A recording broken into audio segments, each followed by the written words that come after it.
Welcome to the Generation Voids podcast, The Retail Warzone.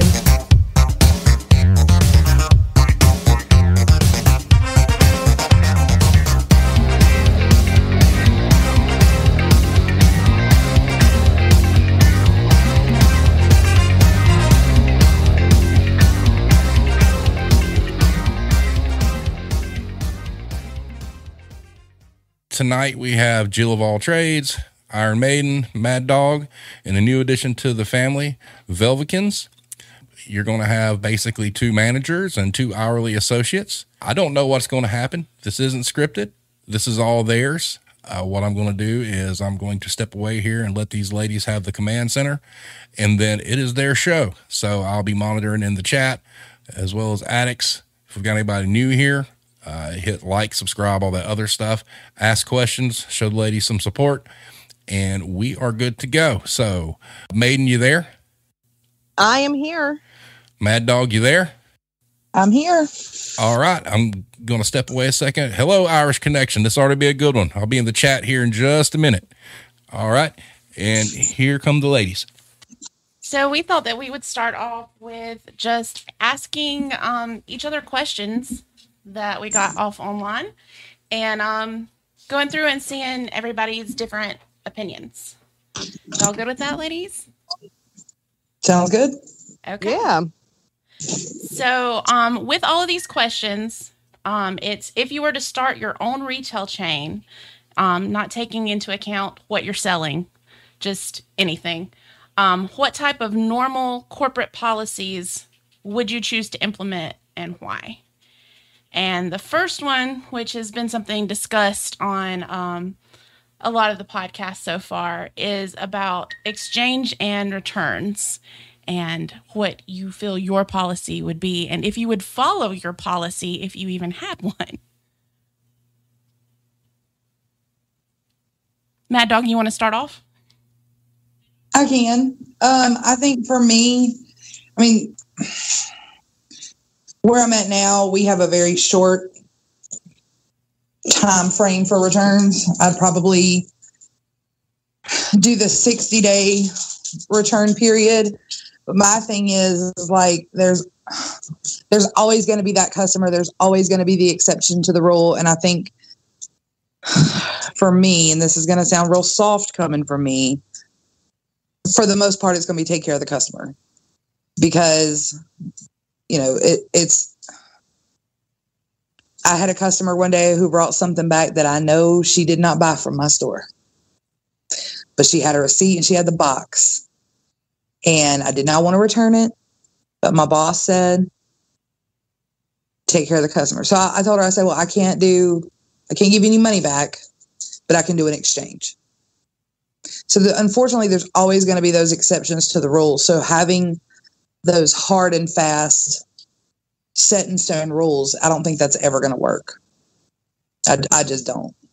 But I think the 30-day return period is a little short. That's a complaint that I get a lot. So you were saying more like a 60-day return policy and like have the receipt so they can prove it's been 60 days?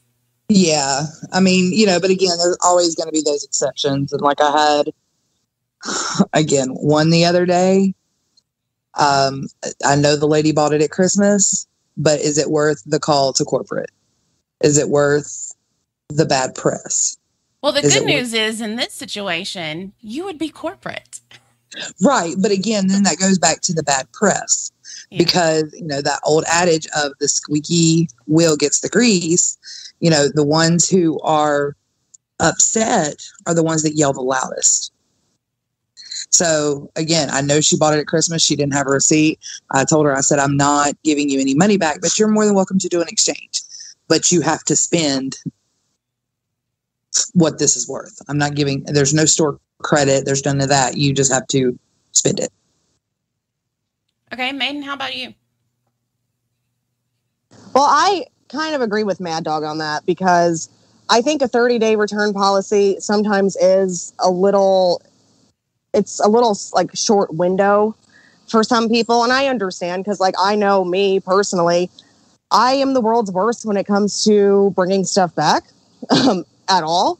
So But I think the biggest thing for me, no ticket, no receipt, no tag, it shouldn't be returned. Because that was something that I dealt with a lot at my last job. People would bring things in clearly washed, like clearly worn, things that weren't from our store at all. No ticket, no receipt, nothing to prove that it was from there. But going back to what Mad Dog said, it was never, you have to kind of pick and choose your battles. And sometimes it's just not worth saying no. And you just have to do what you have to do to keep the customer happy. But I have been places that do have stricter return policies than other places that I've worked. And it seems like, I don't know if it's because the customers that shop there are aware of their return policy, but it seems like they have people more aware that they can't just return anything. And I could totally be wrong about that. That's just what I've observed. But in my opinion, if you don't have any proof of purchase for anything, saying that you bought it from even this chain of stores, then it shouldn't be returned. I totally agree with you on that one. My viewpoint is you need to have your receipt saying that you got this from my store if you want my money. Exactly. And really, really, really, I understand the pain of saying, no, we can't return that. And then they ask to speak to the manager, and the manager's like, here, we'll return it. And then they look at you like, you were just lying to me. Haha. Yeah. Haha. Exactly. And I've worked at places before where it was a strict return policy. If you didn't have the receipt, then that was just too bad. And I've actually worked at places where there was no refund. When you bought it, it was yours. Congratulations. And that was it. And people knew that. And that particular place, I worked as a cashier for like maybe a year, and then had maybe 2 customers total in that whole year that ever wanted to return something because they knew. Too bad. And I think part of the problem is, like, right now, there's a lot of placating to the customer, and give them what they want. And so they act a fool and they take advantage of it. And you're right. No refund. I'm sorry. Well, when brick and mortar stores are competing with the online, with the Amazons, I mean, even with, shopping online at Walmart, like a lot of times that's not from Walmart, and they'll take it back.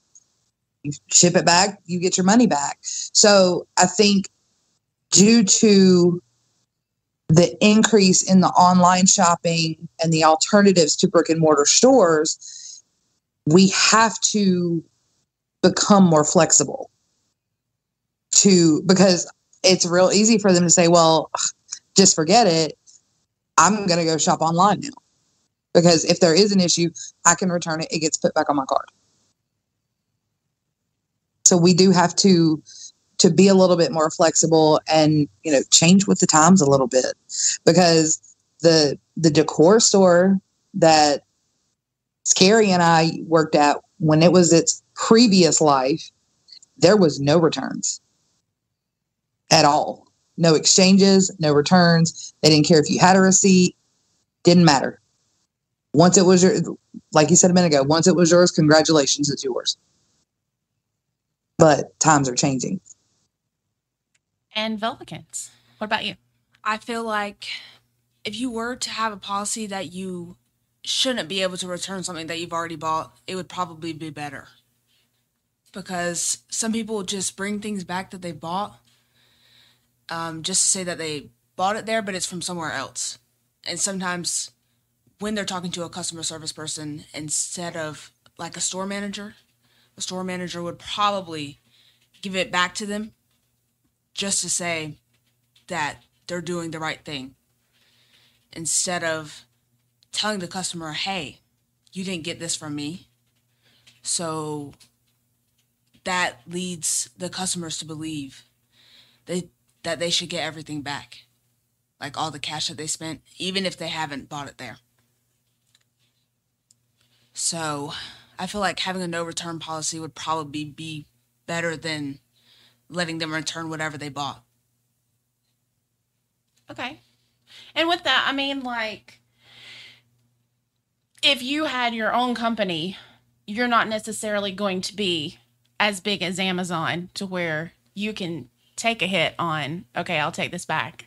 And let's face it, Amazon sells almost everything. So, if they take something back that somebody didn't buy from them, okay, they can still turn around and sell it. Whereas, I don't know, if you worked at the little blue box store and somebody brought you a little red box and wanted to return it, you're not really going to be able to turn around and sell that back to someone.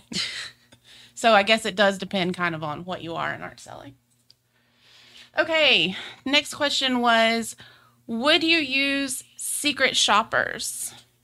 And I'm going to go ahead and answer on that because I feel like using secret shoppers that are just customers coming in, not necessarily knowing the business, having their own expectations, not knowing how that particular company works, aren't really good at evaluating it.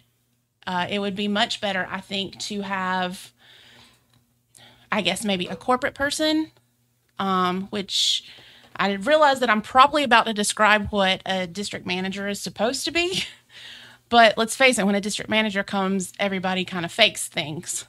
Whereas if you had a secret shopper that went to every single blue box store and wasn't expecting red box store stuff, they were expecting blue box store stuff, then you would get a better reading on if your store was performing like your blue box store should perform. And Velvikins, you went last time. You want to go now? Sure. Okay. What was the question again? Would you use secret shoppers? Yeah. I would personally not use a secret shopper, considering... Like, at all? At all, no. District managers are better, because a lot of customers, they'll find anything to complain about. So they can see something minor and be like, oh, hey, I don't like this, just because. And they don't know what's supposed to go where, how everything's supposed to look. So they'll just find anything to complain about. And I guess we could just call them Karens. Okay. And that's it. Okay. Maiden? See, I'm kind of conflicted about that because right off the top of my head, I would say no. However, I think that sometimes a secret shopper could be beneficial because as managers, you can't be in every area of your store all the time. And sometimes I think it would be nice to have a perspective from a customer's point of view or like a secret shopper's point of view to see some things that are maybe going on that you're not aware of. However, going back to what Velvikin said, like, I think that in my experience, secret shoppers kind of overanalyze and pick apart every little small detail without having any background about the store or the company itself. Yeah, it's like going in and saying, how many things can I find wrong to fill out on my little report? Yeah. And I kind of feel like I have known people that have done like secret shopping like here and there. And it's, from what I hear, they kind of like go to places not to give them good marks and see how well they're doing. They want to know the things that you're not doing and what you're doing wrong and what doesn't look good and what your customer service is lacking on. So I'm going to have to land on no. I would not want secret shoppers. Okay. And I noticed in the chat, Addix is saying that he was a secret shopper before, and that he's asking how about having another associate from another store come in for that. I think that would be a good idea. That's kind of like what I was saying. Have somebody that knows what your particular store is supposed to look like. And so that way, they know, are you doing things the way you should be doing them or not? Mad Dog, your turn. I am probably going to be in the minority on this, and I'm going to say, yes, I would like secret shoppers. Because, now, I guess for me, it would depend on what the scope of their particular survey looks like. But, I mean, I want to know because Well, it's your company, so you can choose what you want your secret shoppers looking you know, at. when I'm there, yeah, my people are doing what they need to be doing. But like currently, if I'm off or I was sick for 4 days and was out, stuff didn't really go the way it needed to go. So from a customer perspective, what I want to know is, were you greeted when they came in? If you needed help, did somebody help you? Or were they standing up at the cash register, chit-chatting, leaning on the counter on their phone, just not paying attention? Were the bathrooms clean? Okay, maybe, the sizing of my clothing might have been a little bit off, but was it all hanging up and there wasn't stuff on the floor? Like, that's the kind of thing that I would want to know from a customer perspective. And it versus a DM perspective where they're the ones that are going to come in and nitpick, well, your planogram in automotive is not correct. You don't have every single little sign up. But from a customer perspective, were you treated with respect? Could you easily shop the store and find things? Yes, there may have been a sign missing. You might have not have known a price, but was there someone there to assist you? That's what I want to know, not the DM perspective of, well, you should have had 3 pallets done in the last hour. Okay, yeah, but you know what? We've had customers, we've been busy, so we didn't get to it. I want to know the real perspective, not the analytical perspective. So yeah. I think I'm in the minority with on that. mine, I wasn't really saying that have your DM do your secret shopping. I was saying have a corporate person that comes around and looks, not necessarily a DM, but funny enough, or like Attic said, having somebody that works for that company that knows what it's supposed to be, versus just someone off the street. Actually, funny enough, today my boss just walked in and I had no clue he was coming today. That's fun. I was pushing freight and he walked in and he was greeted because I have new cashiers who don't know who he is. He was greeted. The store was in decent shape considering I'm extremely understaffed and I was out for 4 days last week. So, that was very nice. And then he walked in my back room and he was like, when did you get your truck? And I was like, this morning. And he said, how many do you have left? How many did you get? And I was like, 25. And I was sitting on 8 left. So he was like, man, y'all are really rocking it. So there was honestly no anticipation of him coming in. We had no clue he was going to stop in. So that was kind of nice too, to be kind of recognized for the things that we're going through, and the store is still holding itself together. Congratulations.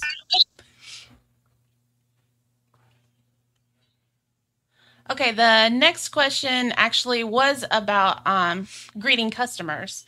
It's would you have sort of like Walmart greeters at the door, just saying hello to everybody that comes through the doorway? Would you do like welcome to burritos, massive hello, or say hello to anyone within a few feet like most stores have to do, or just do the whole, fluid speak when you're spoken to? Go ahead, Mad Dog.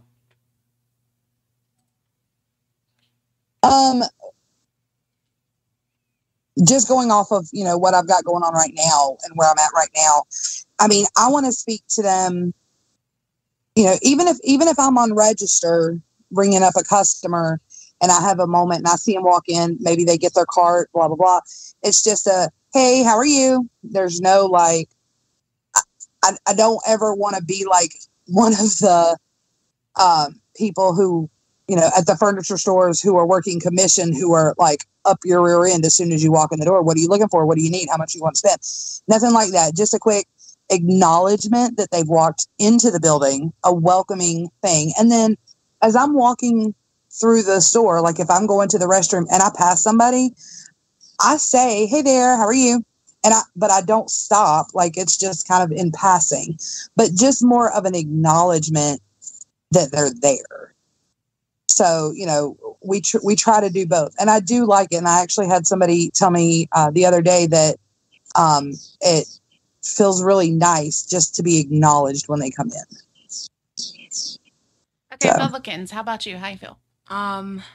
Considering I worked in customer service up at cashier for about 3 years, I liked greeting customers, But then again, sometimes it gets tiring saying the same thing over again, because then you can tell when you don't feel like you don't have the emotions. You just say it to say it. Like, I don't mind saying hello, and sometimes it does make their day. And I would just say, not like with greeters or anything, just if they walk up to you or if you're making eye contact with someone, I would be like, hey, how are you? How's your day going? Like, maybe that. But that's about it. Maiden, how about you? So I don't think I would want anybody, like, I wouldn't want like a Moe's welcome. Like, I wouldn't want people like yelling at me when I walked in the store. Me personally, like, when I shop, I don't expect to walk into a store and have somebody like, hey, how are you? Like, welcome to wherever today. But there is something to be said about just having somebody come into the store, and whoever is kind of like whoever sees that customer first, in my opinion, should just give them like a quick, hi, how are you doing, today, and acknowledge them coming into the store. But I wouldn't have like a greeter or anything like that necessarily. I've been in the situation where I've had all four of these. Not at the same location, but I've been at 4 different locations that use one of these.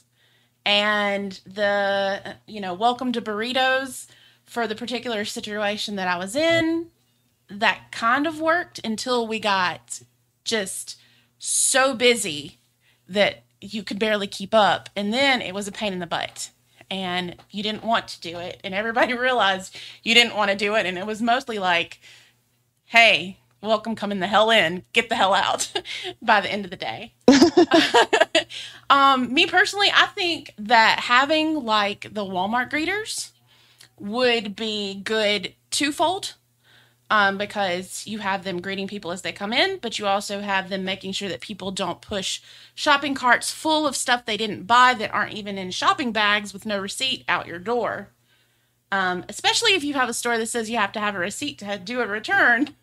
That'd be good to have, in my opinion.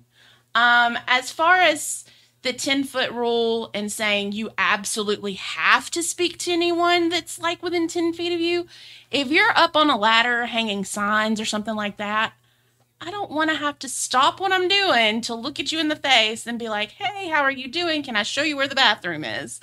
I want you to find someone that probably isn't up a ladder to ask them where the restroom is, if I'm being honest. And, as I said before, I don't like asking associates to do something that I wouldn't do myself. So even if I was to be a corporate person, I wouldn't want to ask associates to do something that I wouldn't want to do myself. So if it's organic and, you're used to saying hey to people, great. But making it mandatory that you actually speak to them, no, I don't think so. But I think for me, because it is something very natural for me. Yeah. It is something very, like I said, I could just be walking to the bathroom or walking to receiving, and I might see somebody that's just kind of has a confused look on their face. Hey, honey, you finding everything okay? Number one, I am Southern, so honey, baby, sugar, whatever, it comes with the territory. Hey, honey, you finding everything okay?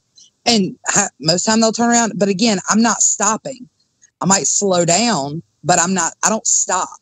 It's a keep trucking unless they say, oh, wait, can you blah, blah, blah, blah, blah. And I think for me, modeling those behaviors for my staff is very important, because like you said, you don't expect anybody to do something that you're not comfortable with. But if they, if I can model a behavior where it is very fluid, it is very natural, it's not you literally walk up to the person, stop, turn around, get in their face. Are you finding everything okay? Are you finding everything okay? It helps. So. True. And like, to be honest with me, it's very fluid, especially at like my current job. I don't have a problem saying, hey, how are you today to people? Like, that happens a lot, actually, every 5 minutes. But, making it mandatory that you need to speak to people, not so much. And also, I feel like if you don't make them have to speak to every single person, that might be okay, unless you see someone wandering around with like a list in their hand, you know, obviously needing help. You should speak to that person and you should help them. But I personally don't like the point, oh, it's over there, or just go to aisle 10, or, you know, that sort of deal. I can't be bothered. I feel like if somebody does come to you and asks you for help, you know, unless it is going to the restroom, I'm not going to offer to take someone to the restroom. Let's be honest. I'll tell you, it's in the back in the corner. Let me take your hand. I'll escort you. I'm not going to hold your hand back there to it. But you know, if they're looking for something, I will say, hey, it's over here on aisle 10. Do you want me to take you over there to it? And if they do, okay, fine, I will. And if they don't, okay, they didn't. But just pointing and being like, it's over there. You see that thing hanging from the ceiling, walk past it 3 feet. Yeah, no, that's not for me. I mean, I've only had to really do that. Like, say, for example, I'm on, 2-person coverage and the other person's in the bathroom and I'm on register. I can't walk them to the back of the building. I can't leave the front. So that's really, and my boss is big on when you're pointing to something, there's 3 fingers pointing back to you, blah, blah, blah, whatever. But, unless it's a situation where I'm like, I really can't leave from up here, but I can explain to you where it is. I do. And I will apologize. I'm sorry. I'm the only one up here right now. But if you go XYZ, it's going to be down on the left-hand side. But I think for me, and maybe that's because basically everywhere I've ever worked, I've worn a uniform so that all of the associates look the same. So for me, greeting a customer, maybe if they have a question, they know who to come look for. Hey, okay, so you see who I am, you see what I look like. So if you have a question, you know who to come ask. Understandable. So. Okay. Next question. Cart corrals outside versus the Aldi rent-a-cart method. And if y'all aren't for some reason aware of the Aldi rent-a-cart method, at Aldi you go and their carts are all connected together. You put a quarter in the slot. It disconnects the shopping cart from all the other shopping carts. You do your shopping, and then when you return the shopping cart yourself to where the shopping carts are, the quarter comes out, you get it back. You rented the cart. Versus having the cart corrals that, let's face it, usually end up being all over the place in your parking lot. And Velvikins, you go first. Considering how many carts you see that are stray in the parking lot at the stores that you go to, that they're everywhere. Like, I've had a couple carts hit my car, and I don't really appreciate that. Mm-hmm. So I think rent-a-cart method is better than just having carts flying everywhere. And with people hitting them or them going out onto, like, the road, into, like, major roads, that's kind of scary. So I appreciate the rent-a-cart method. I agree.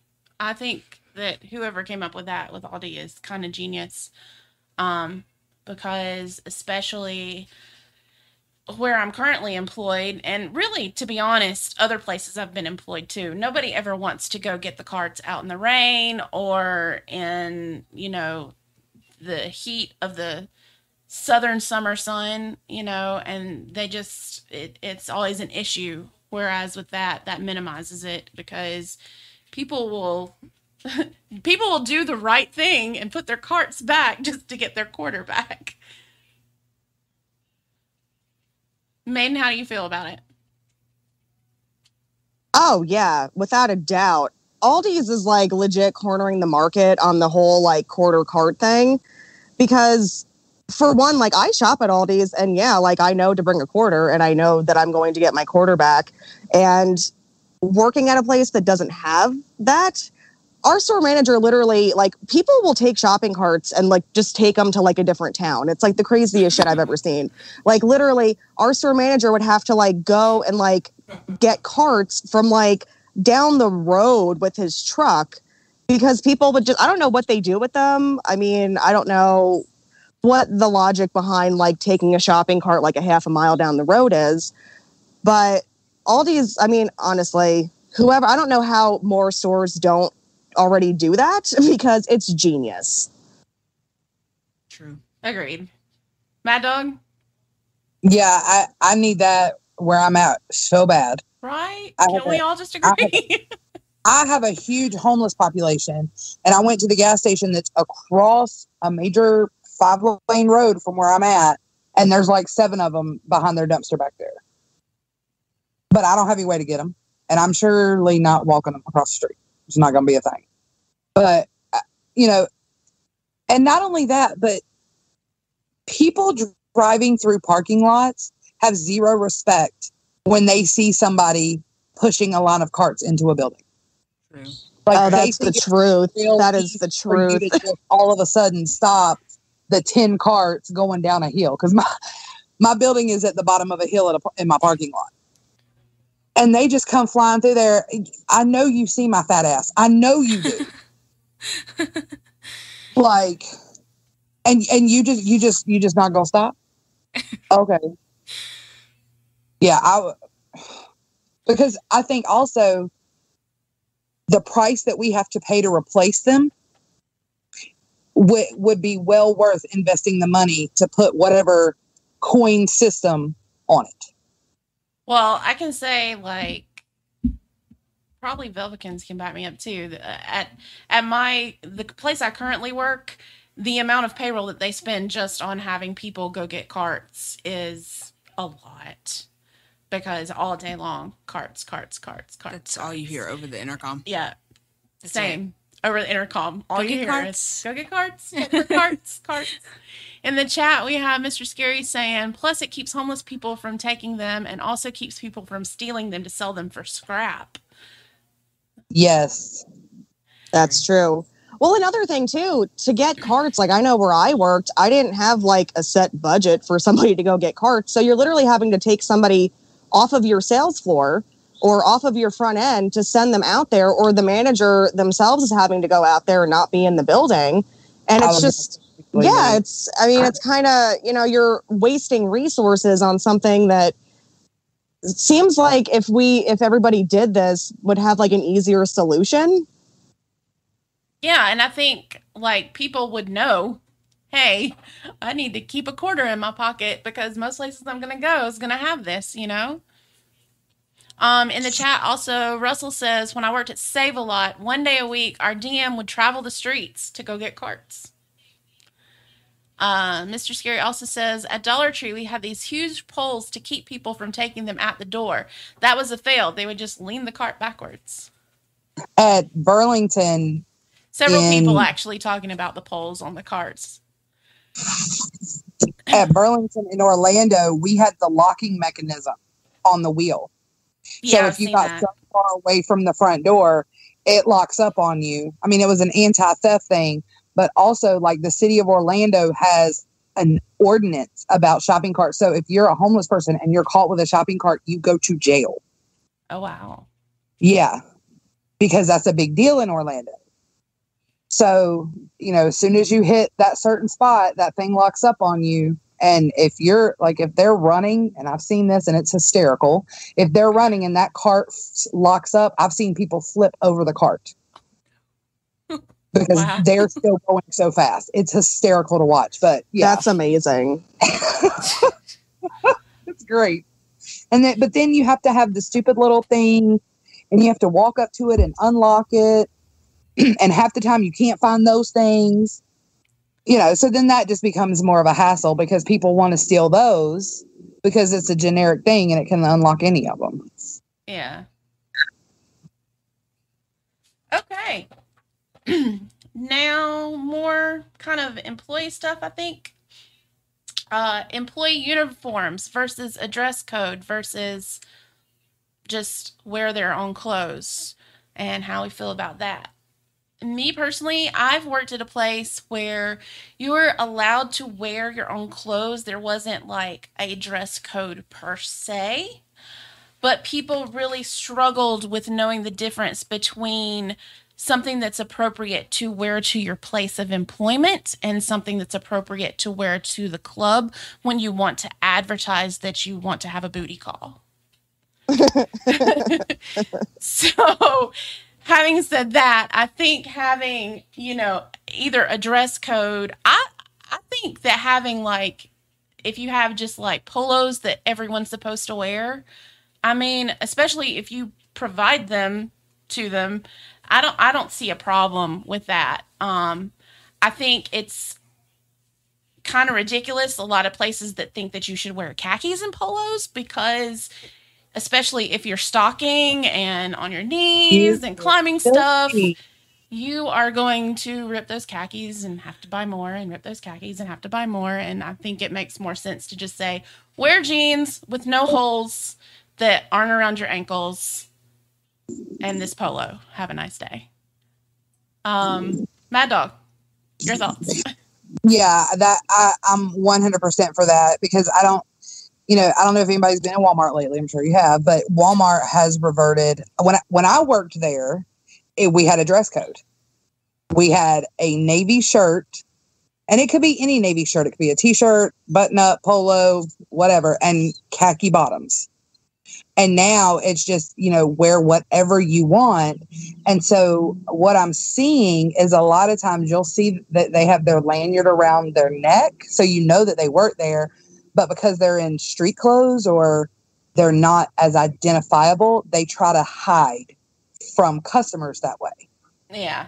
And Burlington, we had a dress code when I worked there. And now they've reverted to you can wear whatever you want. And it's the same thing. They spend more of their day trying to blend in and camouflage themselves as a regular person than even putting forth the effort to just help somebody. So you don't have that recognition of, yes, I work here. How can I help you? Which is not a good thing in a customer service oriented field. So yeah, we need to look alike. We need to stand out for the customer. Yeah, agreed. True. Velvikins. At first I was like, no, I don't think we should have a dress code. But then I thought about it a little bit. And if customers don't see you with your clothes, then of course they're not going to realize it. They'll just think you're just some random person in there. So I do agree with the work shirt, but I like jeans. And I like the idea of just wearing jeans at work with your work shirt, as long as they're not charging you for a shirt. Because occasionally some people charge like $10 a shirt, and sometimes I don't have $10 to give for a shirt because I'm just here to work. Like, I come here to work, and I feel like I should be able to have a free t-shirt if I need one, just in case I have holes, which it happens. But I do think it's... Yeah, I like the company I'm now. We provide it. Yeah. We provide the work shirt. And with us, it's, jeans, whatever you're comfortable in. Jeans, khaki, black pants. You can do capris. I'll wear skirts. I'll wear some shorts if I know somebody's not coming, but not like booty shorts, like to my knee, old lady walking shorts. But, because it's hot, True. It gets hot, and I don't want anybody to be miserable, but, no, I don't want to see your leggings, no TikTok leggings, no holes in anything. Like, let's still have a little bit of decorum, but yes. And your work shirt, which I give when the person gets hired. I order them as needed. They get stained. They get bleach on them from washing them. They get ripped. I keep a stash in the office. So yes, if you want me to wear a uniform shirt, I need you to provide it for me.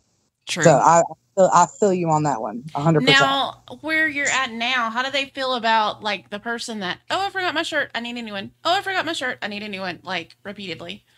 It's not so much how they feel about it. It's that I'm like, you're an adult and I need you to be a little bit more responsible. So, but they actually do have a 2-shirt limit, but I kind of break that one up a little bit because I have people that I schedule 5 days a week. Not everybody has a washer and dryer. They might have to go to the laundromat. So, I might, over a period of time, I might sneak a couple more shirts in there to them, but it's not tracked, and like Gotcha.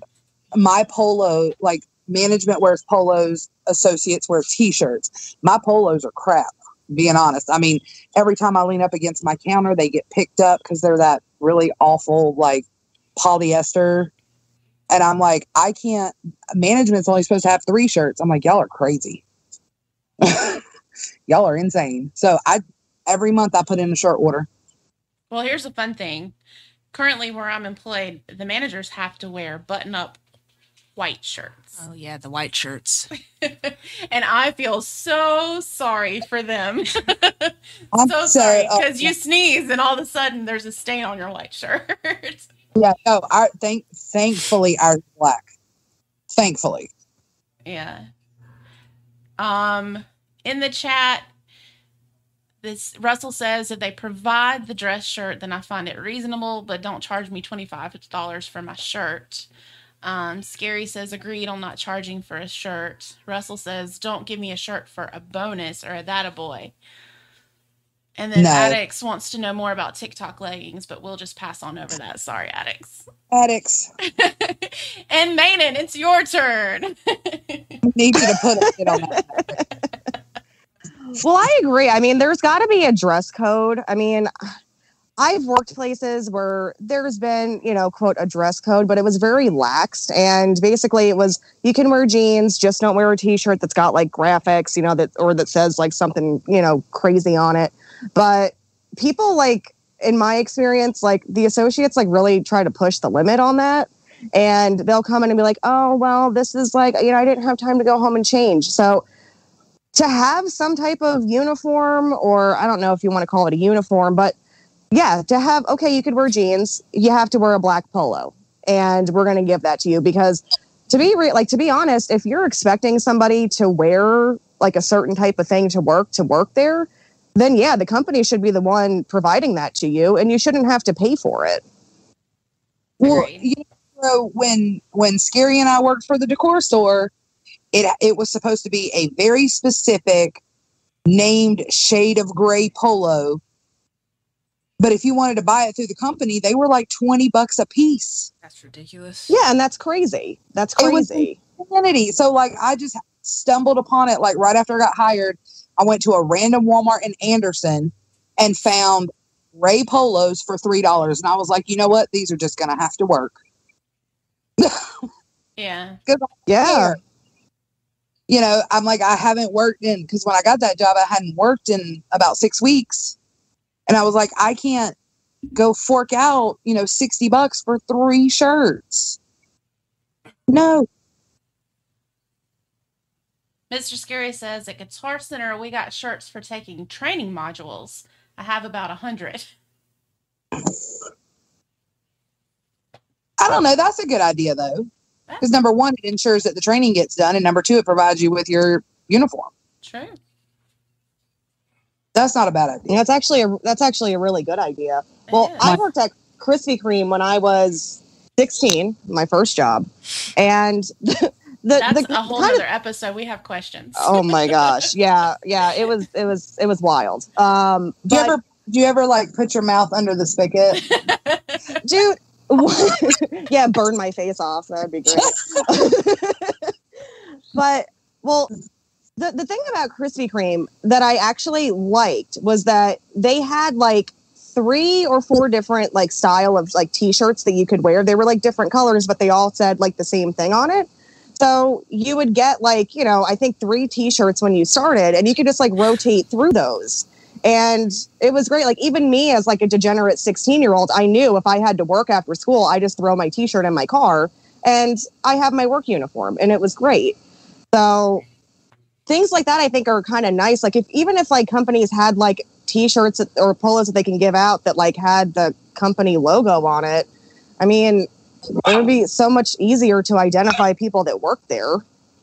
Well, and where I'm currently at, they really got on us over the winter about people wearing like jackets and sweaters. And I'm like, well, number 1, these people need to eat a sandwich because they're all skinny and cold all the time. And number 2, you want us to keep the doors open because they didn't want anybody touching the door handles because of COVID. So they finally got us some long sleeve t-shirts with the company logo and sent those to employees. So, again, they're still giving them to them, but we had to come up with a solution.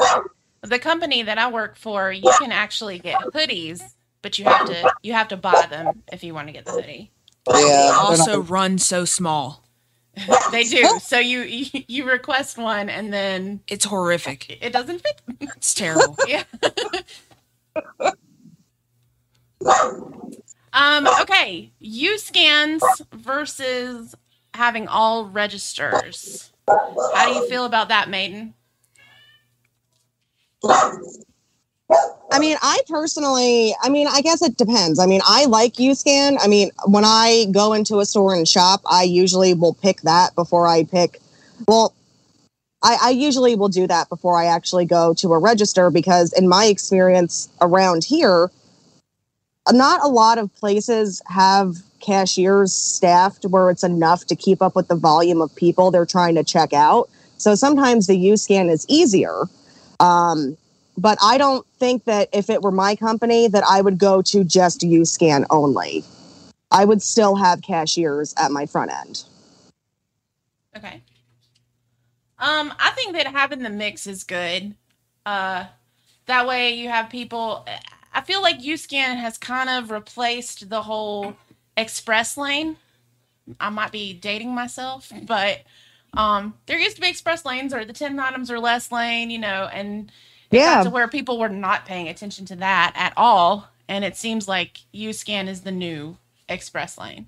Although, don't get me wrong, there are people that will come with a whole entire cart full of stuff and be like, gonna go through the U-Scan. And those are the ones really you got to watch, because usually they're trying to sneak and not scan stuff and just put it in the bag. Mm-hmm.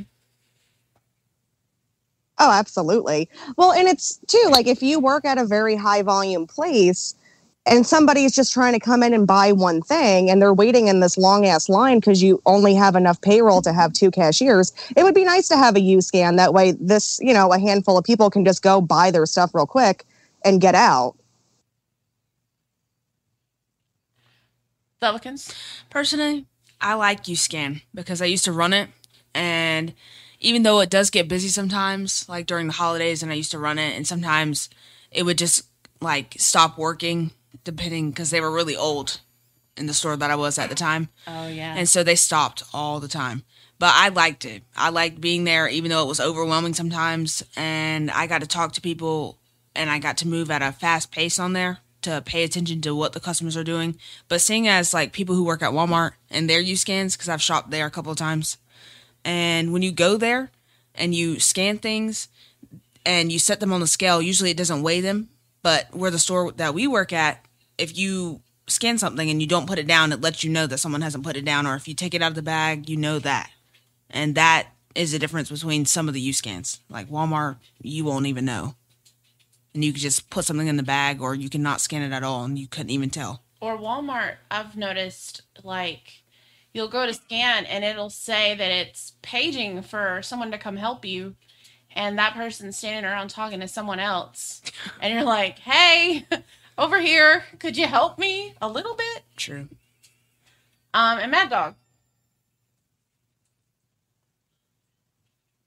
I think it depends on the size of the business. If I was opening my own company, I would not want that, because I think that's where retail is losing customers, because they're losing that connection.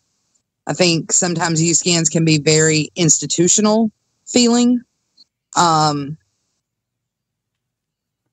And they're not paying attention, and when you're waiting over there because something didn't scan the correct price and you're trying to get somebody's attention and they're on their cell phone or whatever the situation is, I think it's just very cold. And for me, that's not something that I would ever be interested in implementing in a business. All right, Irish has a question for us. It is, would you give employee discounts? And Scary backs that up with, and would the employee discount be worth it? So, Maiden, what do you think? I would absolutely offer an employee discount. And yeah, I would try to make it worth it. The last place I worked, it was a 10% discount, which basically covered sales tax, which didn't really make a lot of sense to me. It wasn't really worth it. But I would at least do like a minimum like 20 or 30% employee discount because, I mean, I want to take care of my associates, and there should be some type of benefit to working here other than just your paycheck. So yes, I would definitely do employee discounts. Velvikins? I feel like we do need a discount because where we work, we don't get a discount unless it's on holiday or something special like another year that you've been there. And I feel like it would be much better if you had a discount, even though you have things that are on sale on the ad. But discounts are probably much, much better. Yeah, I've worked at places that even if they didn't give you discounts at their store, like there's been places that around the holidays, they're like, hey, here's a Visa card with cash on it based on how many hours you worked the past year. Mm-hmm. And, you know, that was great, especially at the holidays, you know. Russell says at the Tree, we got a big 10% off on our Employee Appreciation Day. Mad Dog. Oh, yeah. I'm all for an employee discount. Love it.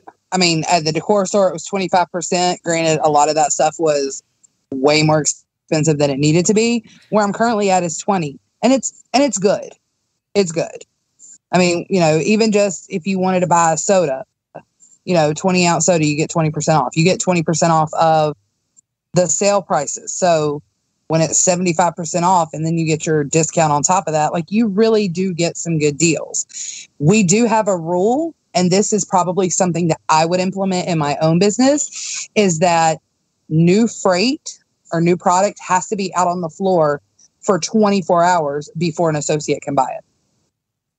Because you do have to give the customer the chance to buy it at full price before you get to use your discount. And I think that's fair.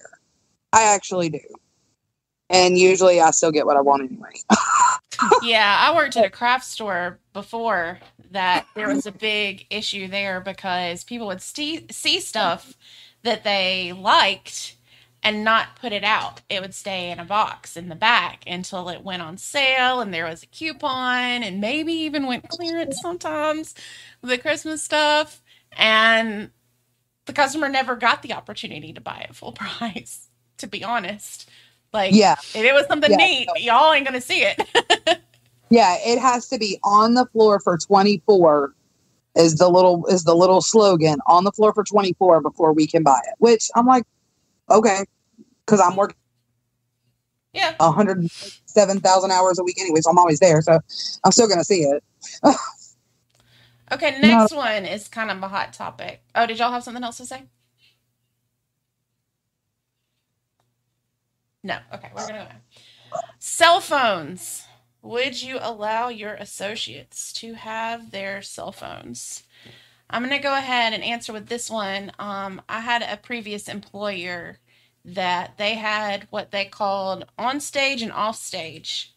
And if you were allowed to have your cell phone on silent on you, but if you needed to look at it for more than just a second to see who was calling you or who was texting you, you better take yourself off stage where no customers were going to see you. They would have had a cow if somebody stood there and answered a phone call. Now, at the time that I worked with them, my children were very young. And so, yes, I wanted to have my phone in case the daycare called and needed something. But I understood the fact that, hey, if they call, I can press the answer button. I can let the daycare know, hey, if you call me and you don't hear anything and it stops ringing, I've answered. I've got to get myself away where people can't see. And I see a lot now of people just being on their cell phones, no matter who's around. I've actually gone shopping at the grocery store and had the girls standing there talking on the phone to someone and like, I've got to ring somebody up now. Oh. Yeah, I'll talk to you later. Yeah. Well, just call me back in 5 minutes. She doesn't have much stuff. And when I tell you that my inner Karen was invoked, I wanted to give her a whole lecture, but I didn't. But I really, really wanted to. So, Velvikins. I feel like there's a time and a place for a phone. Even though I'm kind of young and I use my phone, but I don't have my phone out when there's a customer around me. I don't sit there with my phone out talking to somebody on the phone while someone's standing there. I feel like they need help. Why would you stay on your phone not showing any interest? I mean, you're here for a reason. You're on the clock for a reason. You're getting paid.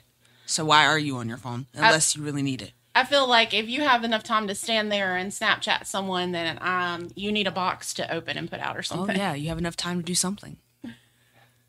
Mad Dog. Oh, that's going to be an absolutely not. That is probably one of the strictest rules I would ever have. I'm not doing this. I'm not playing this game of, well, you can have it on you, but it has to be on silent. No, you can give the store phone because, and like where I'm at now, I have 7 cordless phones around my building somewhere. So if somebody needs somebody, they can call the store, because what happens is, and it kind of goes back to the dress code thing. They push the limit. They push the limit. They push the limit. Oh, well, that was my daycare. I can't prove that. But the bottom line is, if your daycare really needs you that bad, call on the store phone. Seriously, well, because in my situation, the particular place that I was, you couldn't call the place of business and get through to me, like right immediately. But, like I mean, you'd call and get rerouted to someone that may or may not even be in the same building I was. So. Oh yeah, no. See where I'm at currently. I mean, you call. I still have landlines. Yeah, I still have corded phones. So I mean, smaller. No, you don't need it, because again, what's happening is when your eyes are not on them at all times, they're out. They're leaning on the counter. They're on Facebook. They're sending text messages. They're video chatting people. And if you got time to lean, you got time to clean. And there's always something that needs to be cleaned. So that would probably be, and even to the point, like our policy is our managers are supposed to have their phones on them. I'm to the point where I don't want my managers having their phones on them, because they're not doing, if I'm on the phone, it's probably because my boss has called or another store leader has called or another, whatever. It's about work. I don't like enough people to talk to anybody during the day. So, but my managers, they're texting their boyfriends and doing, no. And I see in the chat where people are talking about customers being on their phones. I am a firm believer that I will stand there and stare at you until you're ready for me to help you. I have done it. And been like, okay, are we ready? Are we ready now? Because I'm not going to play this game of I rang up everything, and now you want to tell me that, oh, that didn't ring up right and this didn't ring up right because you were on your phone and not paying attention. I don't play that game. Mm-hmm. I am the one that will speak very loudly to them while they're on the phone, because I feel like since I don't have both their ears, I have to talk louder so they can hear me. And then they put their phone down. Oh, are you ready to check out? Oh, yeah. This is such a pretty color. My mama gets so mad at me because she'll be on the phone with me and I'm like, yeah, I'm fixing to check out. I will hold on. And I will put the phone away and be like, I'm so sorry. And she'll be like, they don't care. I'm like, I care. Right. True. It's kind of disrespectful sometimes. Yeah. Like, yeah. Because I hate working in customer service. Like, you literally could be talking to somebody. They're not even paying attention. You make eye contact with the person. You're like, hey, how are you? And they look at you like you're stupid. And I'm like, that was a waste of hello. No, because you know what? Turnabout is fair play. You treat people how you want to be treated. If you want to come into a business and you want to be acknowledged and be recognized and get the help, then you need to be just as respectful to the person that's helping you. We're not serving. I think a lot of retail Warzone has been dedicated to, hey, customers, be respectful of the person that's helping you. 100%. Yeah. Okay. Let me see. Irish asked a good question. Theft. Would you keep a closer eye on customers or employees? They're all sketchy. They're all sketchy. You'll watch all of them. Yeah, all of them. You can't trust Across anybody. the board. Everybody. I feel like it seems like, and y'all can interject if y'all don't feel that way, but it seems to me like companies seem to worry more about employee theft than customer theft. And if they actually paid attention, the customers are robbing them blind. True. Right. But see, that's built in. This is what I was told. External theft is built in. Where LP is making their money is on the internal. Theft is theft. If you're taking something and not paying for it, you stole. So it doesn't matter if you're a customer or an employee. What if you're an employee off the clock? Then you're a customer. You stole. Yeah, but they still have your social security number and all your information because they have you on file. Well, nowadays you can look them up on Facebook and be like, "Hey, look!" And that's how you get your prosecutions.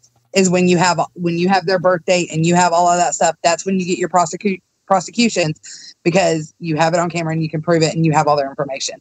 With an external theft, yeah, you might have it on camera, but because you don't know who they are, and I mean, you can ask Scary. I mean, when they would come to the decor store, they would literally take the tags off their cars so that you couldn't see their tags in crazy. camera. Mm-hmm. To be honest, like I literally watched these two guys come into the store once. They stuffed Dawn dish detergent and all the other stuff in their pants. And they did that for a whole, maybe 5 minutes. No one did anything. They let them walk out the door. Right. There's actually a gentleman at the place that I work. I have more than once now been in the parking lot off the clock and seen him come out with a little one of the shopping baskets full of beer. Like every day, I think he is stealing beer from this store and they don't care. And I'm like, but I'm telling you, if he walks in the door, he's going back to where the beer is and he's going to take as much beer as he can fit in that little basket and walk out the door with it. And if nothing else, it's very suspect to see someone walking out with a hand basket that has stuff in it that's not in any bags. But they don't care because he's a customer. That's crazy. I don't think it's so much that they don't care, is that it's literally not worth it. Like it's literally not worth it because, anytime, when you do inventories and you do these things, I mean, your shrink is built in. That's why there's the variance. So when you have your inventories and they say, okay, you can be no more than, plus or minus 5 either way, that's built in. That's your shrink and it's built in. But normally when you come to employee theft, 9 times out of 10, that's cash theft. Not merchandise, it's cash. With your fraudulent returns and with just, slipping money out of the register. And because that area is so heavily monitored, that they have way more proof of that. Because when you have an external theft, they're going to say, well, we did not have them on camera solid. So if at any point in time they were not visible on camera, you can't prove a thing. Yeah. And it's all built in. Well, Irish says corporate thinks it's employees because they can keep a closer watch on them, so it's easier to catch them. And then Scary points out a lot of states are upping the amount of money, total of theft, that they have to take in order to be prosecuted. So, for instance, in San Francisco, they have to steal over $900 before the police will respond. I mean, let's walk into Walmart and see what size TV we want, right? Right. I do not condone that. Nobody listening to the podcast, please do not go steal from Walmart TVs. Okay, we'll try to blow through these real quick because it's already after 9:00. Training policy. Do you start out with everyone learning how to do register and your normal stocking protocols, or do you only train for specific areas? Mad Dog, how do you feel about that? I'm going to train specific areas first because I have an associate. He's not going to be on register. He's just not. So I'm not going to focus on that. Do I have to eventually train him? Absolutely. Is that my focus? Absolutely not. I need to play to his strengths. Okay. Personally, I think, well, for that situation, I see that. But personally, I think it's beneficial to have everyone know the basics. So that way, let's say, I don't know, the stomach flu goes through your store and you got a bunch of stock guys and you don't have a bunch of cashiers, your stock guys can still ring people up. And vice versa. If, your stock guys don't show up, or ladies, stock ladies too, but stock people don't show up, then you can have, other people that go out to the floor. And then, you say, Mad Dog, if you've got time to lean, you got time to clean. I say, once the cleaning's done, you should be able to put up stuff too and put it up where it's supposed to go, especially with go backs. If you teach people how things are supposed to be stocked, then they know how to do their go backs as well. Absolutely. But I personally, and even now with where I'm at now, we all do everything. So everybody processes freight, everybody puts up shipment. But if I know, Sally over here is mainly going to be on register, then I'm mainly going to train her on register. Does she need to know where everything goes? Absolutely. But I'm going to mainly train her on her area because that's where I need her to be the most proficient. And then if I got Billy Joe Bob over here who is mainly going to stock, I'm not worried about the front end with him. I want him to get proficient at what his main job is. Because being honest, right now I don't have anybody. So all of my cashiers are my managers and myself. So we're the ones doing that part. Maiden, real quick, how you feel? I would train by area. So I actually, it's kind of funny. The last place that I worked, whenever we did our onboarding, they had a training policy that everybody had to learn everything. And it was like a 2-week long training process. And to be honest, around the holidays, when you're trying to hire people to do a specific job, to me, it's not worth hiring somebody to unload a truck and then having them go through a 2-week training, learning everything else in the store when they're not going to be doing that. Because for one, I don't have the time for that. I don't have the payroll for that.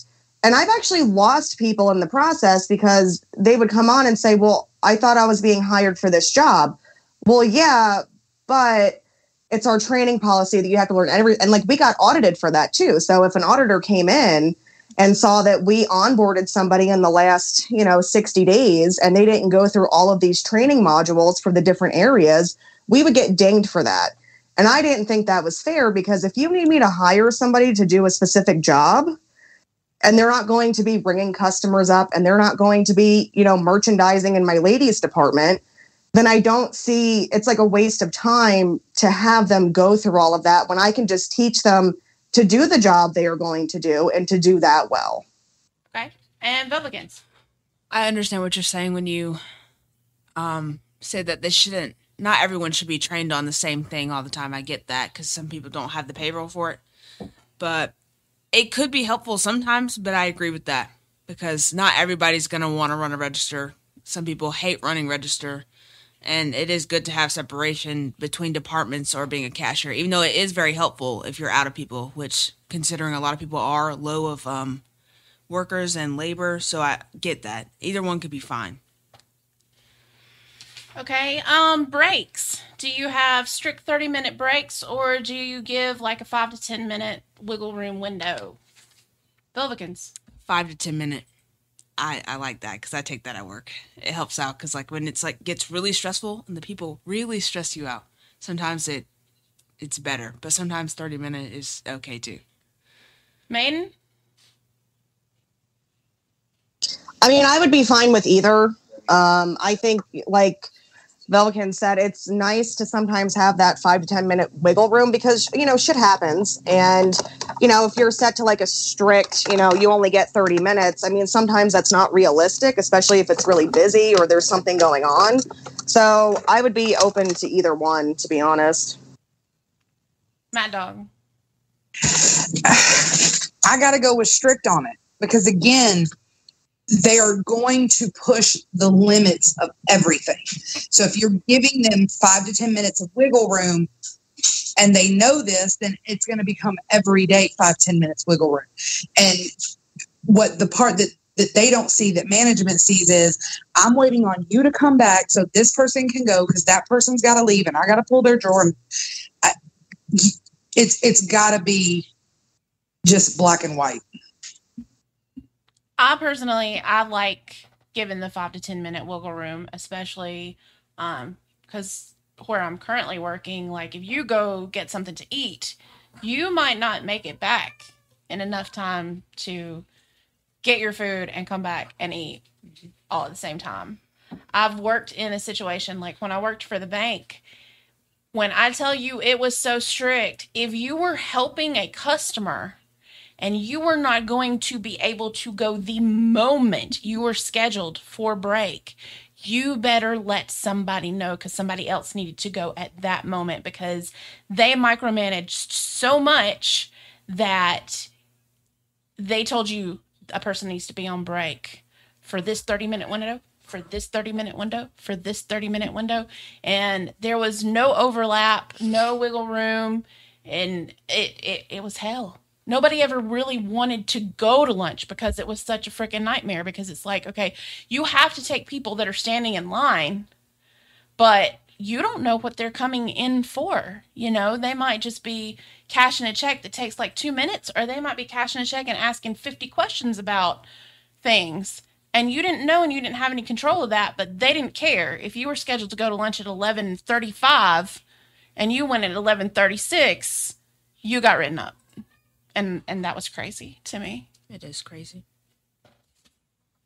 Okay, would you have ads, coupons, loyalty rewards, any of those, or would you just try having the best possible prices? Maiden. I would try just to have the best possible prices.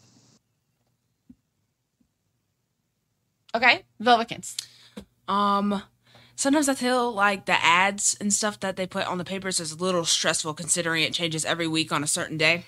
And if you work in a certain department, say produce or something, you have to change that ad every week. And sometimes it gets a little stressful, especially when your manager's like, oh, this needs to be done, but she doesn't tell you how it needs to be done correctly.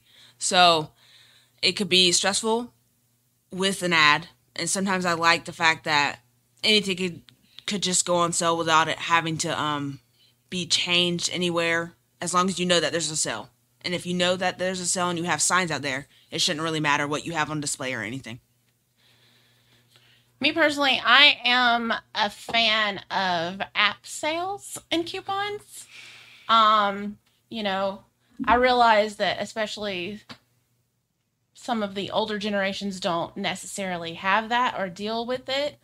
My husband does not like dealing with it, but as Scary talked about before, my husband was a big fan of the gas station deals where you would get like a free coffee, or they would give you a free snack or something like that. Like, that's the only app he can get on board with, but he loved those. Me personally, like, I don't want to deal with a paper coupon. I don't want to deal with reading the fine print that you have to buy 3 to get your 5th free, or anything like that. Like, just tell me, okay, this is the price that I'm going to pay. I know that either it's acceptable to me or it's not. And then on the flip side, as an employee, I don't like being in a situation where you have to say, yeah, it says buy one, get one half off. Not every single one's half off. So yeah, that's why it's not ringing up the way you want it to. Yeah, you can talk to my manager. Yeah, she'll walk with you and see the sign. Hey, look, the sign said what I said. Oh, yeah, we'll still give you the sale that you wanted. Yeah, all that is BS to me. But could you imagine all the expired coupons that you would get? I was just going to say that. Well, I'm saying if you don't accept coupons, if you just terrible. accept the phone app, then either it's there or it's not. The end. I've gotten so many expired coupons over the years. It's crazy. And Mad Dog, how you feel?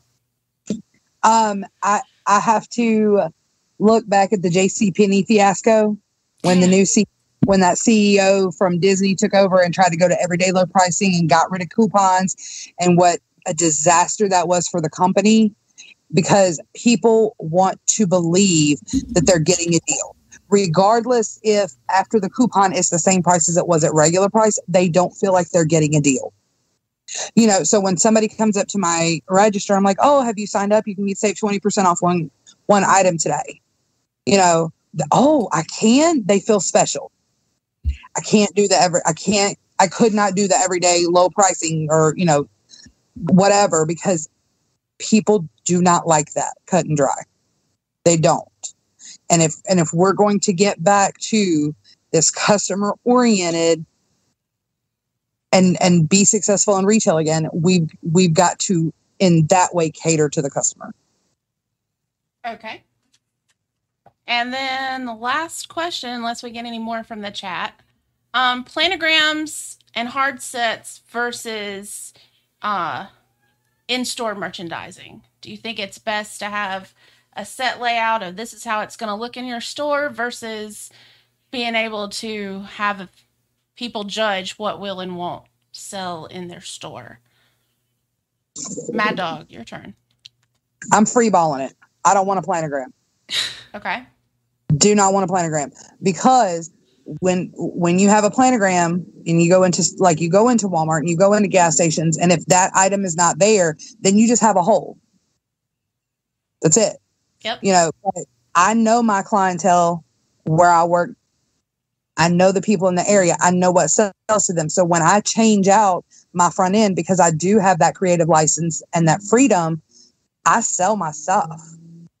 You know, so I don't want that hard and fast, but that comes with time and that comes with experience. Yeah, not everybody is very good at merchandising. And it's a hard thing to teach. Truth. Like either they see it and understand it or they don't. But if you like, I do all my little frill, you know, little displays and my end caps and things like that. But if you can teach, pull it to the front of the shelf and put like items together. You put hand soap with hand soap. You put dish soap with dish soap. Like, that's really when you have a freelance merchandising like that, that's really all you need. Put like items together and then make sure that everything's pulled to the front. The rest, I can frou it up all day. That's not a big deal.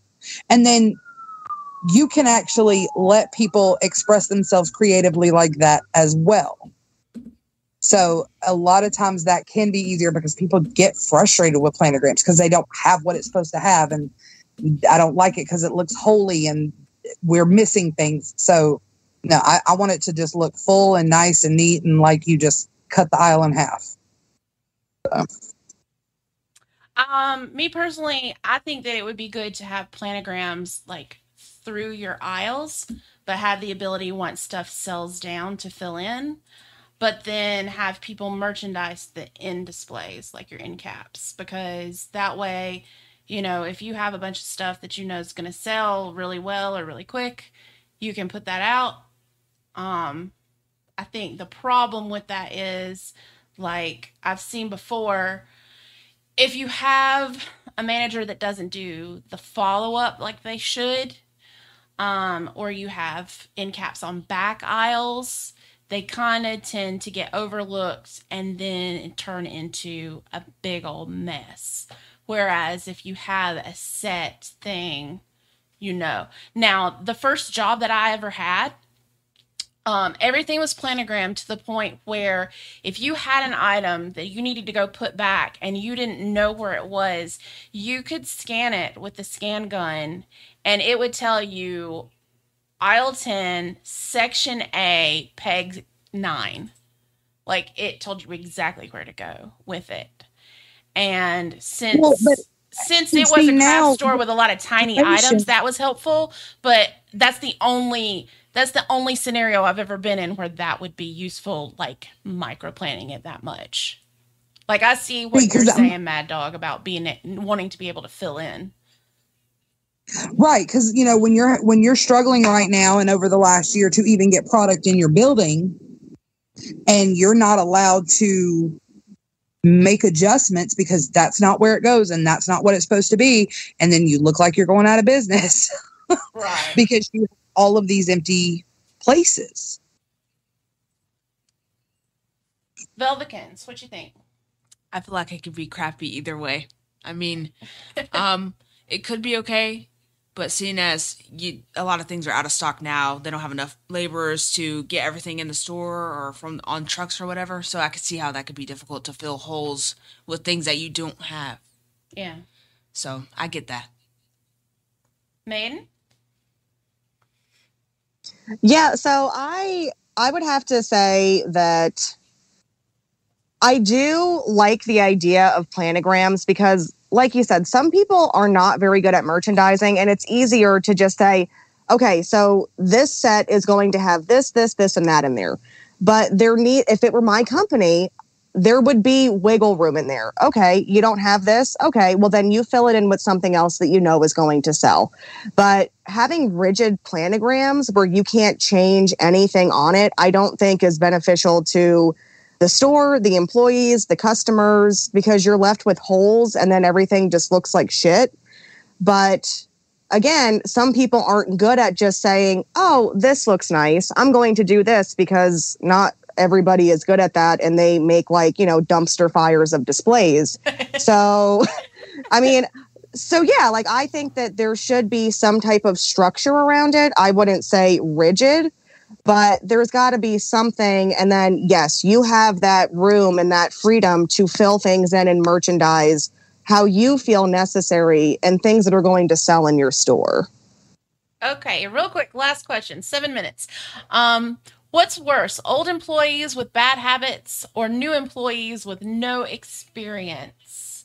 Go ahead, Maiden. Old employees with bad habits, because in my experience, they are some of the worst people to deal with. They're the ones that are going to try to go over your head and call your DM or your regional manager and make a big fucking stink about something so stupid. And yeah, you definitely have people that come on board that are not going to be good associates, but the ones that are so set in their ways that will not listen to reason, will not adapt to change, those are the most difficult people, in my opinion, to deal with. I agree. It's hard. Well, really both. The people that are old employees with bad habits that don't want to learn new ways, very frustrating, especially when they think they know better because they're older than you. But then if you have new employees with no experience that don't want to learn anything, so really the worst employee is the employee that doesn't want to learn how to be a good employee. Basically, no, yeah. And that's absolutely right. It doesn't matter how long you've been there or how new you are. If you can't get on board with how things are running now, then, I mean, here's the door. I'll hold it open for you and kick you on the ass on the way out. Velvikins, what do you think? I agree with all of that because it makes sense. It's just, you could just hire on a good worker. You could have a worker who's great but also has bad habits. But then you could also hire someone who leans on countertops all day. No offense to anyone, but if they lean on countertops all day and you know that someone's going to get mad about it, why would you do it? I just don't understand it. I don't get that. You don't need to lean. Maybe sometimes, occasionally, but while you're doing something, if you're pricing something, I do that. I think research needs to be done about countertops and registers that fly away. Apparently it's a bad thing, a bad problem. Registers and countertops will just up and levitate, apparently. Seriously, you just gotta lean on them all day. Mad Dog, do you have levitating countertops?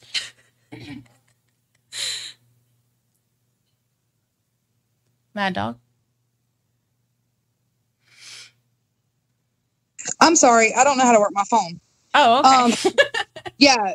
It's been an issue, and I thought we had them nailed down to the floor, but apparently we do not. Those registers are light; they won't hold them down. They're levitating. They won't. But I think for me, and I guess this is kind of drawing on the situation that I've been in, with where I'm currently at, I mean, I literally not that long ago finally got rid of the last person that was under the old regime. Yeah. Because they were so set. Well, that's not how it used to be done. Fantastic. But now this is how it's done. And the company is changing. Yeah, I came in at a good time with this company because the company was going in a new direction and it was more in line with what I was accustomed to. So it made it easier for me because what I was doing was what they wanted. But when you have those ones that are just so stuck, well, that's not how it used to be. Guess what? Don't care. Don't care. Don't care if the old manager didn't care if the freight got out of the back. I do. Because I can't make any money if it's in the back. Don't care if the old manager dealt drugs out of the back room. I'm not doing that. Nobody's going to do that. Can't get over it? We'll promote you to customer. Agreed. Okay. Thank you, ladies, for allowing me to ask the questions and discuss the questions with you and take over. Mr. Scary, if you're out there, I guess we will relinquish control back to you. You ladies killed it. Fantastic. Thanks for all the questions. Thanks for all the participation. Maiden, Mad Dog, always a pleasure having you guys on. Always a pleasure being on. Yeah. Thank you. Always have fun. Oh, yeah. So, like I said, next week, no streams. The week after that, there'll be a Misfit Monday as long as Alex doesn't get killed on vacation. Knock on wood. And a new Warzone following that. Everybody have a great evening, and we will see you next time, guys.